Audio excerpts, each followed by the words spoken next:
जो हालात बने हैं, इंडिया हमारे खिलाफ किस तरह बातें करता है कि अब ये दौर आ चुका है कि पाकिस्तान को आहिस्ता आहिस्ता चीज़ें बेचनी पड़ेंगी, तो ये बड़ी शर्मिंदगी की बात है। हमारी हुकूमत का कहना है कि ये पाकिस्तान के मफाद के लिए किया जा रहा है, इस वक्त हमें पैसों की जरूरत है इसलिए किया जा रहा है। पाकिस्तान गवर्नमेंट है वो पाकिस्तान के असासे यानी एसेट्स जो से हैं वो बेचने जा रही है। जो बैरून मुल्क जितने भी पाकिस्तान के असासे हैं, जो माल है वो बेचने जा रही है। तो क्या ये ठीक हो रहा है? हमारा मुल्क है और ये बेचने जा रहे हैं। लोग ठीक नहीं कर रहे, ये लोग ज्यादती कर रहे हैं हम गरीबों से।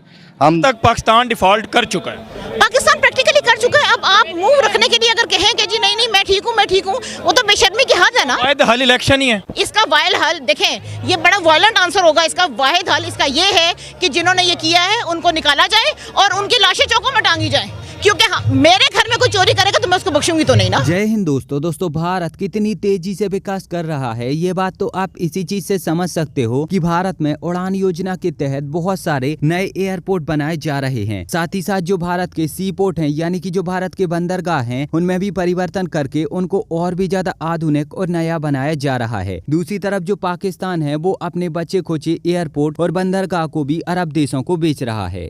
कि जो पाकिस्तान गवर्नमेंट है वो पाकिस्तान के असासे यानी एसेट्स जो से हैं वो बेचने जा रही है। जो बैरून मुल्क जितने भी पाकिस्तान के असासे हैं, जो माल है वो बेचने जा रही है। तो क्या ये ठीक हो रहा है? हमारा मुल्क है और ये बेचने जा रहे हैं। लोग ठीक नहीं कर रहे, ये लोग ज्यादती कर रहे हैं हम गरीबों से, हम दुकानदारों से, हमारी इमाम से ज्यादती हो रही है। क्योंकि हमारे बावजदाद मेहनत करके यहाँ पर रहे हैं, पार्टीशन के टाइम आए हैं।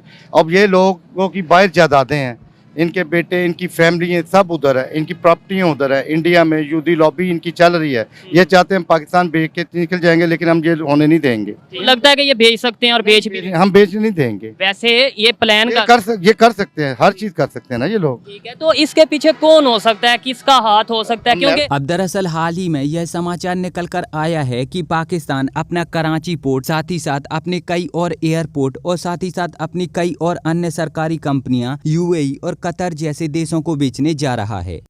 इस एग्रीमेंट के कंप्लीट हो जाने के बाद जो पाकिस्तान का एयरपोर्ट है और जो पाकिस्तान की कई और अन्य सरकारी संपत्तियां, सरकारी कंपनियां हैं, उन पर 85% से ज्यादा हिस्सेदारी यूएई और कतर जैसे अरब देशों की हो जाएगी। और फिर इन सरकारी संपत्तियों के जो महत्वपूर्ण फैसले हैं वो यूएई और कतर जैसे अरब देशों की तरफ से ही लिए जाएंगे। इस एग्रीमेंट की वजह से इन देशों की तरफ से पाकिस्तान को थोड़ा बहुत पैसा भी मिल जाएगा। साथ ही साथ पहले जो पाकिस्तान ने इन देशों से कर्ज लिया है तो थोड़ा बहुत वो कर्ज भी माफ हो जाएगा। तो अब आप यहाँ पर देख सकते हो कि पाकिस्तान की सरकार कितनी ज्यादा मजबूर हो चुकी है कि अब उसे अपने देश की सरकारी संपत्तियां बेचकर अपने देश को चलाना पड़ रहा है। लेकिन इस सब के बावजूद भी जो पाकिस्तानी सरकार है वो अपने देश को चला नहीं पाएगी, क्योंकि जितना भी पैसा आएगा वो सारा का सारा पैसा पाकिस्तान के कर्ज चुकाने में ही खत्म हो जाएगा। लेकिन इस सब के बावजूद भी पाकिस्तान के कर्ज नहीं उतर पाएंगे, क्योंकि पाकिस्तान पर जो 200 बिलियन यूएस डॉलर से ज्यादा का कर्ज है उसे चुकाने का समय बहुत ही ज्यादा नजदीक आते जा रहा है। और पाकिस्तान के इस कर्ज में चाइना और अरब देशों की हिस्सेदारी बहुत ही ज्यादा है। तो यहाँ पर आप ये सब देखकर आश्चर्यचकित मत होना कि ये सारी संपत्ति बेचने के बाद भी जो पाकिस्तान को थोड़ा बहुत पैसा मिलेगा वो चाइना का कर्ज चुकाने में ही चला जाएगा।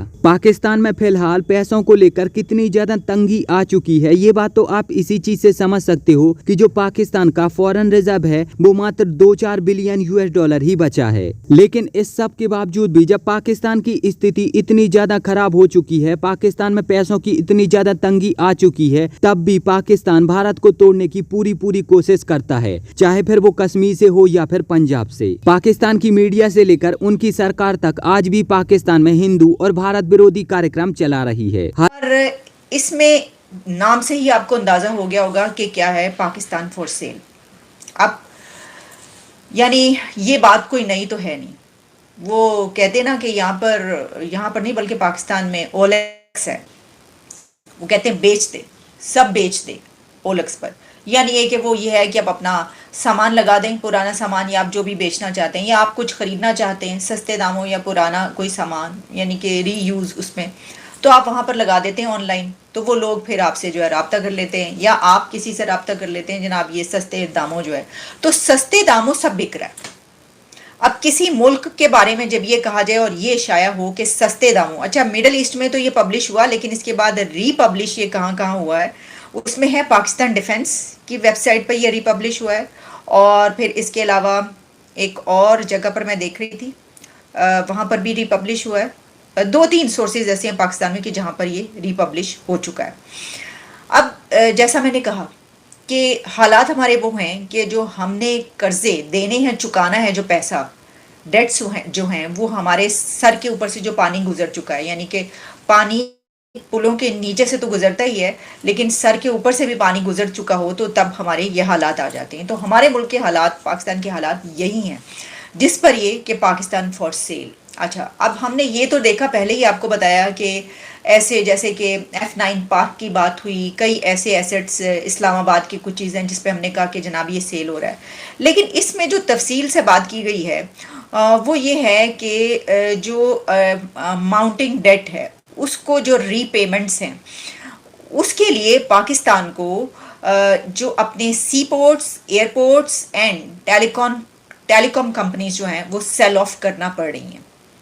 और इसको ख़रीद कौन रहा है? इसको ज़्यादा गल्फ़ कंट्रीज़ जो हैं, गल्फ़ स्टेट्स, वो ख़रीद रही हैं, जिसमें कि UAE और कतर के 2 बड़े नाम सामने आ रहे हैं। तक पाकिस्तान डिफॉल्ट कर चुका है, पाकिस्तान प्रैक्टिकली कर चुका है। अब आप मुंह रखने के लिए अगर कहें कि जी नहीं मैं ठीक हूँ, वो तो बेशर्मी की हद है ना। वाहिद हल इलेक्शन ही है। इसका वाहिद हल देखें, ये बड़ा वायलेंट आंसर होगा। इसका वाहिद हल इसका ये है कि जिन्होंने ये किया है उनको निकाला जाए और उनकी लाशें चौकों में टांगी जाए। क्योंकि हाँ, मेरे घर में कोई चोरी करेगा तो मैं उसको बख्शूंगी तो नहीं ना, मैं उसको NROs तो नहीं दूंगी, मैं उसको ये तो नहीं कहूँगी अच्छा तुम अपने कर्जे माफ़ करा लो तो तुम हमारी जान बख्श दो। मैं तो कहूँगी मेरा खाया तो निकालना पड़ेगा। और अब बात यह है कि अब पाकिस्तानी को अब ये नहीं कह रही कि चलो खैर है, अब वो कह रही है नहीं हमारा खाया निकालो बाहर। वो जो हम बात कर रहे थे ना कि एयरपोर्ट्स को जो कहा जाता है, वो इसलिए कि जनाब जब अगर कोई ऐसी इमरजेंसी की सिचुएशन पेश आ जाए तो वहाँ से तो आपके जहाज़ों ने उड़ना होता है।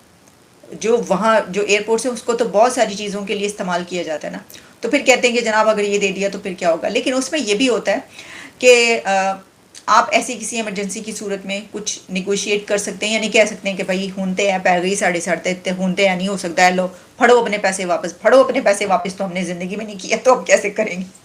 हम ये नहीं कहेंगे फड़ो अपने, हम कहेंगे भाई की करिए, मतलब तरले मिनते जो हमें आता है, जो हम कर लिया करते हैं, तरले मिनते शनते करेंगे और कहेंगे कि जी ये वक्ता पै गया जे या तो असी हमला करता है या दूसरे ने हमला करता है कि ये जो है ना हम आपसे बस ये थोड़ी देर के लिए ले रहे हैं, जब जंग वंग खत्म होगी तो हम आपको दोबारा दे देंगे। वैसे ही हम एक जरा थोड़ा मजाकिया उसमें ये बात कर रहे हैं। हालांकि पाकिस्तान चाहे भारत को तोड़ने की जितनी ज्यादा कोशिश कर ले, लेकिन जिस देश के पास अपने देश की जनता का पेट भरने के लिए भी पैसे नहीं होते, वो देश दूसरे देश से जंग भी नहीं कर पाता, और करता है तो कभी जीत भी नहीं पाता।